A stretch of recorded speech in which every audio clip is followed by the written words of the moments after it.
नमस्कार दोस्तों। स्वागत है आपका आर के हॉरर पॉडकास्ट के अंदर। दोस्तों, कहानी शुरू करने से पहले मैं आपको एक ज़रूरी बात बताना चाहता हूँ।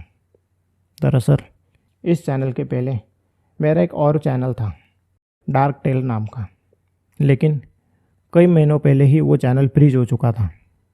मैं कई महीनों से उस चैनल पर कहानियाँ डालता था, लेकिन मेरी कहानियाँ लोगों तक नहीं पहुँच रही थी। तो इसीलिए अब मैंने नया चैनल शुरू किया है। अब इस चैनल पर मैं आपको हफ्ते में 2 कहानियाँ सुनाऊंगा। हर शनिवार को मैं आपको एक नई कहानी बताऊंगा और साथ ही हर बुधवार को मैं अपने पुराने चैनल की कहानी यहाँ अपलोड करूंगा, ताकि मेरे जो पुरानी कहानियाँ लोगों तक नहीं पहुँची हैं तो शायद से अब वो लोगों को सुनने को मिले। मैं उम्मीद करता हूँ कि आपको मेरी कहानियाँ पसंद आएगी। अगर आपको मेरी कहानियाँ पसंद आती हैं तो इस चैनल को ज़रूर सब्सक्राइब कीजिए। धन्यवाद। दोपहर को हमें सूचना मिली कि विद्रोहियों का एक बड़ा सा ग्रुप जंगल के पश्चिम भाग तक पहुंच गया है और शायद से अगली सुबह तक वो आगे कुछ कर सकता है। हालांकि कहा जा रहा था कि सरकार की विद्रोहियों के साथ शांति वार्ता चालू है और जब तक वार्ता चालू है तब तक उनकी ओर से कोई एक्शन नहीं लिया जाएगा। लेकिन उन विद्रोहियों का भरोसा नहीं किया जा सकता था, इसलिए मेजर के ऑर्डर अनुसार हमारी पलटन तुरंत तैयार हो गई और हमने जंगल के पूर्व की ओर घेरा बनाकर उन्हें रोकने का प्लान बनाया। शाम तक तकरीबन 25 लोगों की हमारी पलटन हथियार लिए तैयार हो गई।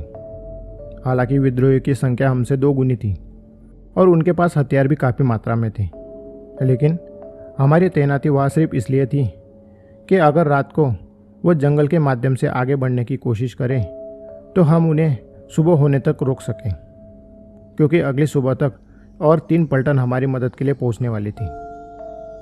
अब हम सब अपने हथियार लिए तेजी से जंगल की ओर कूच कर गए। जंगल काफ़ी बड़ा और घना था। जंगल के पूर्व की ओर कई सारे छोटे छोटे आदिवासी कस्बे थे और पश्चिम की ओर सिर्फ घना जंगल था। अब विद्रोही जंगल के पश्चिम भाग तक पहुंच गए थे और अगर उनके और हमारे बीच झड़प हुई तो गोलीबारी की चपेट में आदिवासी कस्बे भी आ सकते हैं। इसलिए सबसे पहले हमने उन आदिवासी कस्बों को खाली करवाया। अब जब हमने उन आदिवासी कस्बों को खाली करवाया तो उन कस्बों के ज़्यादातर आदिवासी लोग हमें जंगल के ज़्यादा अंदर तक जाने से रोक रहे थे, क्योंकि उनके अनुसार वो जंगल शापित था। उस जंगल के अंदर शापित दानवों का वास है और किसी भी इंसान की मौजूदगी उस जंगल की शक्ति को पसंद नहीं है। अब इन बेतुकी बातों का हमारे लीडर को कोई लेना देना नहीं था। उसे सिर्फ इतना पता था कि अगर उन विद्रोहियों को जंगल के अंदर ही रोका ना गया तो फिर वो शहर के अंदर घुस सकते हैं और फिर उन्हें रोक पाना काफ़ी मुश्किल हो सकता है। इसलिए हमारे लीडर ने उनकी कोई बात नहीं सुनी और ज़बरदस्ती पूरे आदिवासी इलाके को खाली करवाया। उसके बाद हमारी पलटन जंगल के अंदर दाखिल हो गई। अब जंगल हमारे लिए पूरी तरह से अनजान था और वहाँ के रास्ते के बारे में हमारे पास कोई जानकारी नहीं थी। हालांकि सैटेलाइट के जरिए मिली जानकारी के हिसाब से हम आगे बढ़ने लगे और फिर विद्रोही से तकरीबन 2-3 किलोमीटर की दूरी पर हमारी पलटन ने पोजीशन ले ली। रात को जंगल पूरी तरह से खामोश था। जंगली कीट पतंगों की आवाज़ के अलावा ना तो हवा का शोर था और ना ही किसी जानवर का। इतनी खामोशी थी कि हमें गश्त लगाते हुए भी संभल कर चलना पड़ता था, क्योंकि हमारे पैरों के नीचे आई पत्तियों की आवाज़ भी साफ साफ सुनाई दे रही थी और हम नहीं चाहते थे कि विद्रोहियों को हमारे पोजीशन के बारे में पता चले। इस खामोशी के माहौल में हम 25 के 25 लोग आंखों में तेल डालकर सामने की ओर बंदूक ताने खड़े थे। पलटन में से 2 लोगों को विद्रोही के कैंप के पास भेज दिया गया ताकि उनकी तरफ से कोई भी हलचल हो तो वो तुरंत हमें बता सकें। अब हमारी लगातार उन 2 लोगों से बातचीत चालू थी और उन बातचीत के जरिए हमें पता चला कि विद्रोही के कैंप के अंदर कोई हलचल नहीं है। सब लोग खामोशी से आराम फरमा रहे हैं। अब इस खबर से हमें इतनी तो तसल्ली हो गई कि सुबह तक कुछ भी नहीं होने वाला है। इसलिए हम लोग थोड़े निश्चिंत हो गए और बारी बारी से आराम करने लगे। रात के 12:30-1 बजे तक पूरा जंगल एकदम से खामोश था। हवा न के बराबर थी। आसमान पूरी तरह से बादलों से घिर चुका था। बीच बीच में बिजलियां चमक रही थीं और लग रहा था कि कुछ ही देर में बारिश शुरू हो सकती है। इसलिए बारिश से बचने के लिए कुछ जगहों पर हमने टेंट भी लगवा दिए और पेड़ों के तने पर छोटे छोटे लाइट लगवाए ताकि कैंप के अंदर थोड़ा उजाला हो। अब विद्रोहियों के साथ किसी भी तरह की झड़प होने की संभावना नहीं थी, इसलिए सब आराम करने लगे। जब मेरे बाजू वाले साथी की नींद पूरी हो गई तो वो जाग गया और फिर उसने मुझे सोने को कहा। अब उस वक्त तक हल्की हल्की बारिश की बूंदें आना शुरू हो गया था। हालांकि दोपहर से हो रही भागा दौड़ी की वजह से मैं काफ़ी थक चुका था, इसलिए बारिश से मुझे कोई परेशानी नहीं हुई और मुझे झट से नींद लग गई। कितना समय बीता समझ नहीं आया, लेकिन अचानक गोलियों की आवाज़ से मैं जाग गया।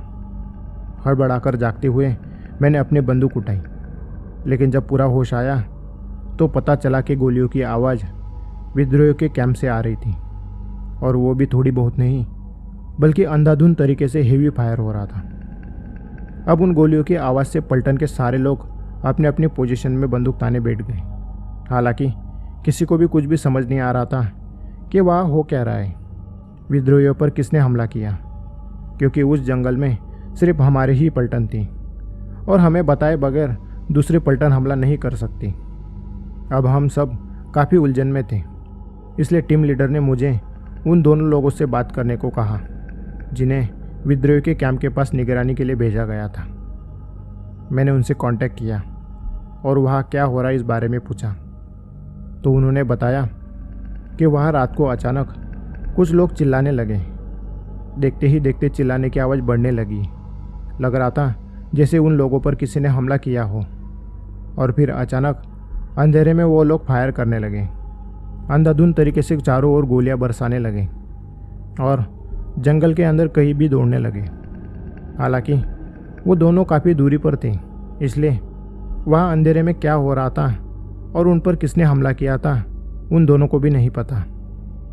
इतना बताने के बाद अचानक से एक अजीब सी आवाज़ के साथ मेरा उनसे संपर्क टूट गया। उसके बाद भी वहाँ से काफ़ी समय तक गोलियों की आवाज़ें आती रही और कुछ समय बाद वो आवाज़ें धीरे धीरे हमारे नज़दीक आते आते बंद हो गई। अब जंगल में पूरी तरह से सन्नाटा था। कीट पतंगों की भी आवाज़ें बंद हो गई थी और बारिश की बूंदें भी थोड़ी तेज़ हो गई थी। हमने फिर से हमारे लोगों को कांटेक्ट करने की कोशिश की, लेकिन वहाँ से कोई जवाब नहीं आया। अब अचानक हुई गोलीबारी और उसके बाद फैले सन्नाटे से हम और भी ज़्यादा चौकन्ने हो गए। लीडर ने सब लाइट्स बंद करते हुए सैनिकों को अपनी अपनी पोजीशन पर ट्रिगर पर उंगली रख के खड़ा होने को कहा और किसी भी चीज़ से खतरा लगे तो तुरंत फायर करने के ऑर्डर भी दे दिए। फिर लीडर ने मुझे एक ऊंचे पेड़ पर चढ़ के विद्रोहियों के कैंप की दिशा की ओर निगरानी करने को कहा और मैं तुरंत एक ऊंचे पेड़ पर चढ़ गया। अब बारिश भी धीरे धीरे तेज हो रही थी। नीचे हर तरफ कीचड़ बन चुका था और पेड़ भी गीले होने की वजह से मैं उस पर ढंग से पकड़ नहीं बना पा रहा था। हालांकि जैसे तैसे एक ऊंची डाली पर मैंने अपने पैर जमा लिए, अगली डाली पर अपनी बंदूक टांग दी और नाइट विजन दूरबीन से जंगल की निगरानी करने लगा। जंगल पूरी तरह से शांत था, वह कोई हलचल नहीं थी सिवाय बारिश के, लेकिन फिर भी मैं नज़रें गड़ाए बैठा रहा। फिर अचानक नीचे से किसी के चिल्लाने की आवाज़ आई। मैंने नीचे झांककर देखा, लेकिन मुझे कुछ भी दिखाई नहीं दिया। और तभी एक और सिपाही चिल्लाया और उसने अंधाधुंध गोलियां बरसाना शुरू कर दिया। गोलियों की आवाज़ से सारे लोग चौकन्ने हो गए, लेकिन अंधेरे की वजह से यह दिखाई नहीं दे रहा था कि हम पर हमला किसने किया। और फिर धीरे धीरे एक के बाद एक सैनिक के चिल्लाने की आवाज़ और गोलियों की आवाज़ें आने लगी। मैं समझ गया कि हम पर चारों ओर से हमला हो चुका है, इसलिए मैंने भी अपनी बंदूक उठाई और नीचे दुश्मन को देखने लगा। नीचे ज़मीन पर हमारे लोगों के चिल्लाने की तेज़ आवाज़ें आने लगी और साथ ही सारे लोग गोलियां बरसाने लगे, लेकिन अंधेरे की वजह से मुझे नीचे कोई दुश्मन नज़र नहीं आ रहा था। तभी किसी ने कैंप की सारी लाइट शुरू की और मैंने नीचे कई सारे अजीब लोगों को देखा। वो सारे लोग बिना कपड़ों के थे। उनकी त्वचा हड्डियों से इस तरह चिपकी हुई और सड़ी हुई थी कि लग रहा था जैसे सालों से वो ज़मीन के अंदर दफन थे। उनका चेहरा इंसानों की तरह था, लेकिन दांत किसी जानवर की तरह थे। हाथ के पंजे आम इंसानों से लंबे और तेज नाखूनों वाले थे, और उन्हीं तेज नाखूनों से वो नीचे हमारे लोगों पर हमला कर रहे थे। उनकी छाती को चीर रहे थे, और जवाब में जब हमारे सैनिक उन पर गोलियां बरसा रहे थे तो वो गोलियां उनके शरीर के अंदर जाने के बाद भी ना तो वो मर रहे थे और ना ही उन्हें कुछ हो रहा था, बल्कि वह तेजी से एक के बाद एक सैनिक को मारते जा रहे थे। किसी का पेट फाड़ रहे थे तो किसी की गर्दन धड़ से अलग कर रहे थे।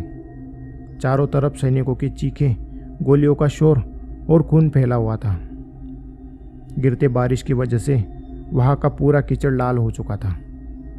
अब मैं ऊपर था और ऊपर से नीचे हो रहे खून खराबे को चुपचाप देख रहा था।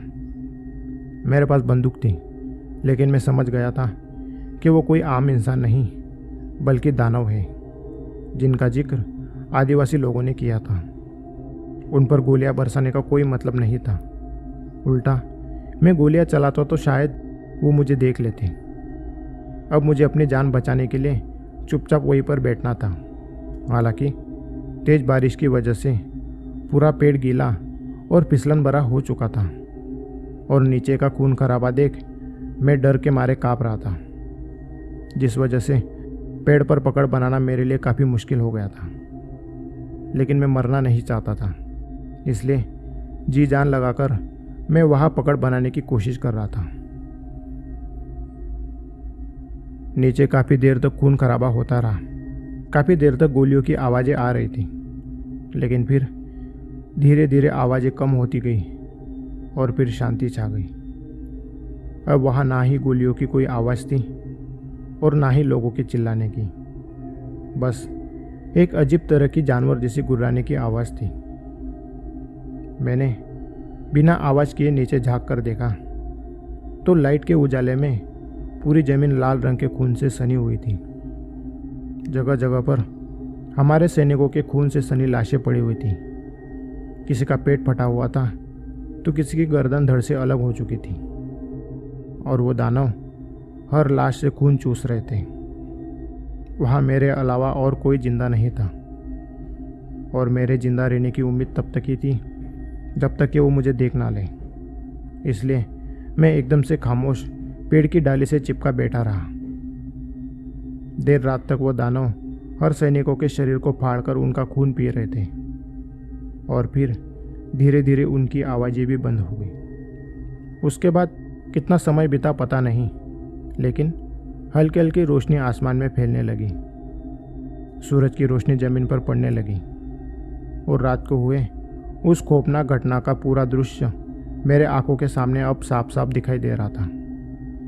पूरी ज़मीन पर सैनिकों के छिन्न भिन्न हो चुके शरीर पड़े हुए थे। पूरी ज़मीन, पेड़ों की डालियां, पत्तों पर सैनिकों के खून और शरीर के अंग लगे हुए थे। ज़मीन पूरी तरह से खून से सन चुकी थी। वह दृश्य इतना भयानक और घिनौना था कि उसे देखते ही मैं अंदर से कांप गया और डर के मारे वही पेड़ पर बैठा रहा। कुछ समय बाद मुझे जंगल के अंदर चहल पहल की आवाज़ सुनाई दी। मैंने देखा कि हमारी एक और दूसरी पलटन वहाँ पहुँच गई थी, और वो सारे लोग वहाँ का नज़ारा देख डर गए। उन्होंने तत्काल पूरे इलाके की घेराबंदी कर ली। सैनिकों की ऐसी खौफनाक हालत देख पहले तो उन्हें लगा कि शायद दुश्मनों ने ही सैनिकों को मारा होगा, लेकिन जल्दी ही उनके पास विद्रोहियों के कैंप की खबर आ गई। उनके कैंप के अंदर भी वैसा ही खूनी मंजर था जैसा यहाँ था। उन्हें समझ नहीं आ रहा था कि इतने सारे लोगों को भला किसने और कैसे मारा होगा। जब उन लोगों ने मुझे ऊपर पेड़ पर देखा तो उन्होंने मुझे नीचे उतारा। उस वक्त मेरी हालत कुछ भी बोलने या समझने जैसी नहीं थी। मैं जैसे पूरी तरह से सदमे में था। फिर मुझे अस्पताल ले जाया गया, और जब मुझे होश आया तो मैंने उस रात घटी सारी बात बताई। उस जंगल के अंदर मैं अकेला जिंदा बचा इंसान था।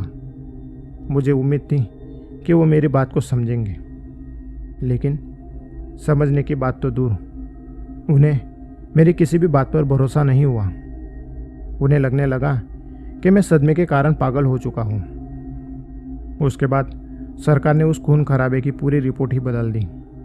हमारे सैनिकों के कत्लेआम के लिए उन्होंने विद्रोहियों को जिम्मेदार ठहरा दिया।